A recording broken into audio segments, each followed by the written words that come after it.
Hi friends, welcome to வேதிதா சமையல். இன்றைக்கி நம்ம சேனலில் அதிக சத்துள்ள நெல்லிக்காயை வச்சு தான் ஒரு லஞ்ச் ரெசிபி பண்ண போகிறோம்.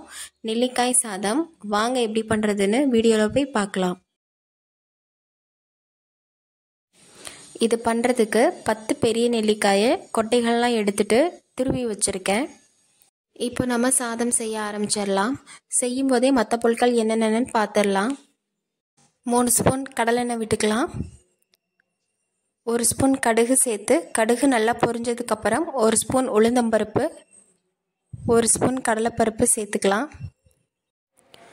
4 வரமிளகாய் சேர்த்துருக்கேன். நீங்கள் உங்கள் காரத்துக்கு தகுந்த மாதிரி வரமிளகாய் சேர்த்துக்கோங்க. கொஞ்சமாக கருவேப்பிலை சேர்த்துட்டு கோல்டன் ப்ரௌன் ஆனதும் 3 ஸ்பூன் தோல் நீக்கிய வேர்க்கடலை சேர்த்துருக்கேன். 1/2 ஸ்பூன் மஞ்சள் தூள், 1/4 ஸ்பூன் பெருங்காயத்தூள் சேர்த்துக்கலாம். இதை லைட்டாக வறுத்துக்கலாம். இப்போ நம்ம திருவி வச்சுருக்கிற நெல்லிக்காயை சேர்த்துக்கலாம். நெல்லிக்காயை சேர்த்துட்டு ஒரு 3 நிமிஷம் நல்லா சுருளை வதக்கி விடுங்க. நெல்லிக்காய் நல்லா சுருண்டு வந்ததும் தேவையான அளவு உப்பு சேர்த்துக்கலாம். இப்போது சாதம் சேர்த்துக்கலாம். 1 கப் நல்ல உதிரி உதிரியான சாதம் எடுத்திருக்கேன். இதை சேர்த்துட்டு லைட்டாக கலந்து விடுங்க. சாதமும் நெல்லிக்காய் மட்டும் ரெடியாக இருந்தால் போதும்.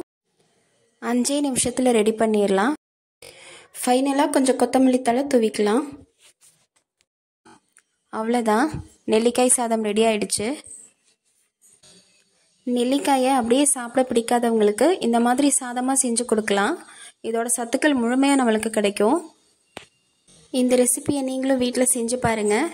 செஞ்சு பார்த்துட்டு எப்படி இருந்ததுன்னு எனக்கு கமெண்ட்ஸில் சொல்லுங்கள். தேங்க்யூ.